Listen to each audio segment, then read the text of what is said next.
Good morning, Year 3 at St George's School in Barrow, and good morning to Mrs Stringer. My name is Alistair Humphreys. I'm an adventurer and an author. That means I write books, and I am the author of The Boy Who Bite the World, which is a book you guys have been reading. Thank you very, very much for reading my book. I'm really pleased that you've read it. I hope that you're enjoying it. I hope it's giving you some ideas for adventures you might want to do when you're bigger, and maybe even some small little adventures to get out and explore around Barrow. You're in Cumbria, you're in a beautiful part of the world, so you're not too far away from adventures as well. And you've been reading my book, and you've done some fantastic work on it. I saw it on Twitter, and Mrs Stringer sent me your questions, and you've sent me some brilliant questions. So thank you very much for these. You've sent me a lot of questions, and so I've got ready my morning coffee. So I'm going to have my morning coffee and answer your questions, and hopefully get you all dreaming of adventure. So here we go. First up, Maisie's question. Do you still ride a bike and eat banana sandwiches? Yes, I still ride a bike. I love riding a bike.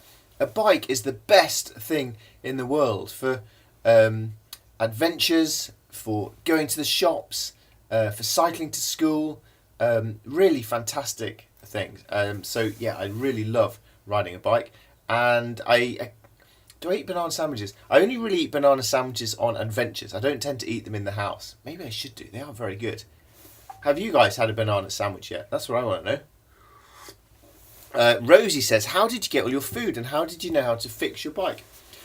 Well, I was cycling around the world, but there are people living in every country in the world, so I would just buy food in shops along the way. And sometimes when I was in a wild area and there weren't any shops for hundreds of miles, then I would have to buy loads and loads of food and carry it all on my bike. I learned how to fix my bike just by doing it, by practice, but also I had a little book, a how to repair your bike book that I carried with me for 3 years before I was confident enough to get rid of the book and I actually knew how to fix the bike. Sorry, I should say, by the way, I'm not sure I've said this yet, that the book you've read about Tom cycling around the world is a story version of an adventure I actually did myself. When I was 24, I set out and I spent 4 years riding my bike all the way around the world, experiencing the things you read in the book about Tom. Reese, did you go around the world in a circle? And did you sleep in a tent every night? Did I go around the world in a circle? Not really. If you look on a map, I went from England all the way down Africa, then I sailed across the Atlantic Ocean, and then I cycled up South America, up North America. I took a boat across the Pacific, and then I cycled all the way across Asia. So it's quite a wiggly route.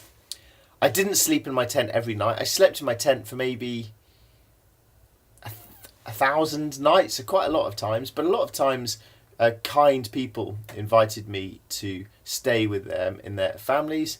And once or twice I found somewhere else to sleep. You mentioned an empty cabin. One night in Russia, it was freezing, -40, colder than your freezer. I was sleeping in my tent, or camping in my tent. I had my torch on there, cooking away, and someone came along and said, don't stay here, it's ridiculously cold. Just down here is a fishing hut, a hut by the river that people use for fishing. And in there's a bed and a fire, and you can stay there the night. The owners won't mind. So I went in there and I lit a big roaring fire and had a really warm camp, thanks to that kind person helping me. Natalia, why did you want to use a bike to ride around the world? I wanted to use a bike because, one, it's much cheaper than a car and a motorbike. It's better for the environment. Also, it's slow, so you see things, you see stuff happening. If you meet interesting people, you can stop and talk to them in a way that you can't if you're in a car. So it's nice and slow, but also it's faster than walking, so I could get a decent distance covered. And walking, you have to carry a big rucksack, so it's easier than walking. So it's not too fast, it's not too slow, it's just right. Zia, what would you do if you lost your map? Good question. No one's ever asked me that. Well, I suppose I would have to just ask directions from people, which is what I did a lot of the time. And then when I got to a new country, try and buy a new map, but that would have been really bad to lose the map. Maxwell, how did you cycle through sandstorms? Oof, sandstorms, it all gets in your eyes. You have to put either glasses on or bring a cloth up over your face. You can't really cycle, so mostly in a sandstorm you just have to shelter. Have you ever fallen off your bike? Yeah, I fell off my bike a few times cycling around the world, but and the one bad crash I had was about 30 minutes from the end of the world when I was back near my mum and dad's house in Yorkshire, near my old town. I fell off quite close to home.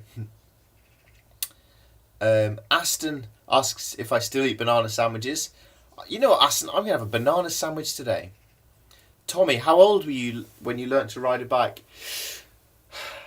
I think I was probably maybe 6, something like that. The story in my family is that my dad helped me. He held the seat and I rode and off I went. And I cycled off and smashed into a gate and cut my face. So that wasn't a good start to my cycling career. Freya, were you ever scared? And did the tent flapping in the wind stop you sleeping? Yes, I was quite often scared. I was often scared on adventures. But not of like wild animals or monsters. What I was really scared about was I was worried about failing. I was worried that I would do badly. I was worried I wouldn't make it to the end. I was worried about not knowing what was happening. So most of them were worries in my head and my heart rather than things I was actually scared of. And flapping tent, yeah, in a storm, a tent goes and really does stop you sleeping in windy weather. Dana, did you actually cycle around the world? I like it. Someone who likes to be proved. Yeah, I did actually cycle around the world. If you look on my website, you'll see some photos of me. If you look on Flickr, where my photos are, you can see photos of me cycling in different parts of the world. I'm about to sneeze. Are you ready? Oh, it's gone back inside. Isn't that annoying? Sorry. Oof. Maybe I'll sneeze in a minute. Freya H. Was it easy? No, it was really hard. But adventures are hard. And it's good to do things that are hard because you surprise yourself. You get stronger and you get more confident. Having a growth mindset, trying to do hard things is really, really important in life and in adventures. Was it cold in your tent? In cold places it was. In Russia it was freezing. It's pretty cold in England today in my shed. Look, I've still got my coat on. This, by the way, is my shed where I write my books.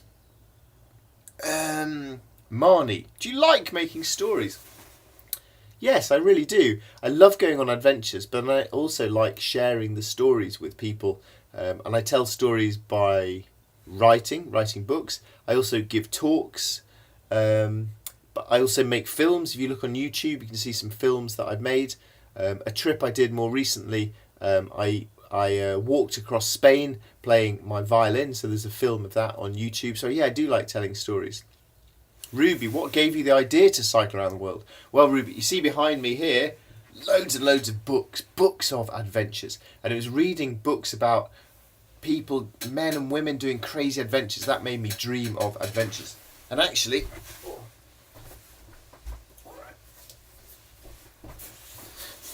I've actually written a whole book about what gave me the idea to cycle around the world. This is a book about the adventurers who were my heroes when I was younger and made me dream of adventures and want to have adventures of my own. So yeah, reading books, that'll teach. You'll learn so much from reading books. It's brilliant. Books are brilliant. Olivia, did you miss your family? Yeah, I really missed my family. It was a lonely experience. And did you get tired? Yes. I got very tired. It was hard work. And then a question from Mrs. Stringer did I visit Baalbek? Yes, I did. The gigantic stone in Lebanon. Yep, I did visit Baalbek. It's a fantastic place. Faye, what says? Why did you bike the world?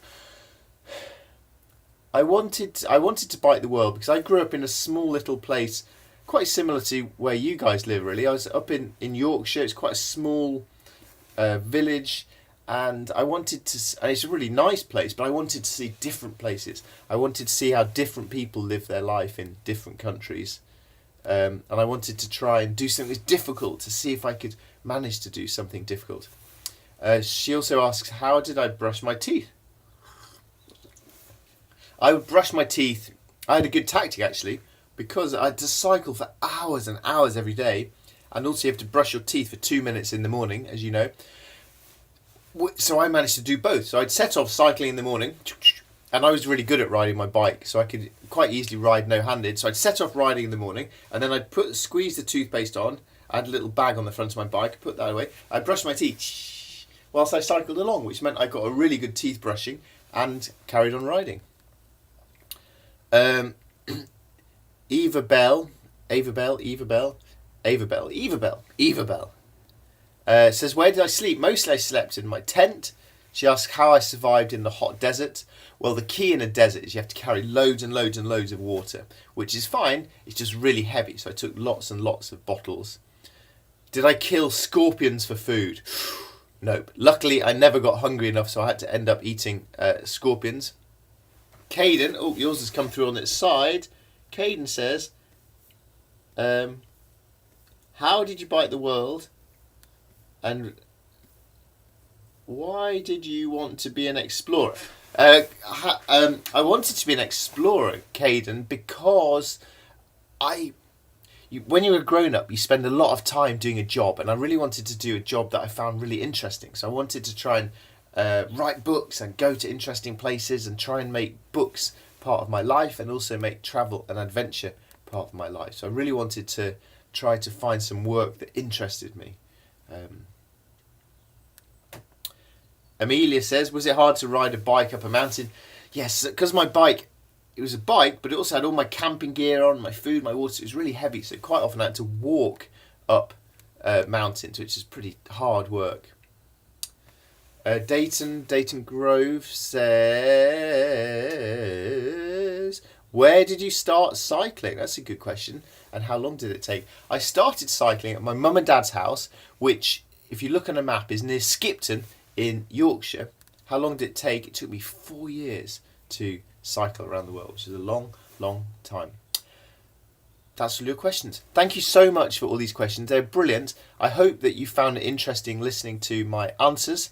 I really hope it might give you some ideas for adventures yourself. You don't have to go all the way around the world to have an adventure. If you go out of your front door with your family, your friends, your school, and go 1 mile away from your home to somewhere you've never been, then you are being an explorer. So maybe you can look on a map of the town you live in and find a park or a river or a wood or a small hill close to where you are. Find someone to take you there, and then you are being an explorer. You're having an adventure.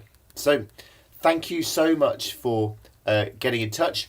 Thank you for reading my book, and good luck with all of your adventures. Bye.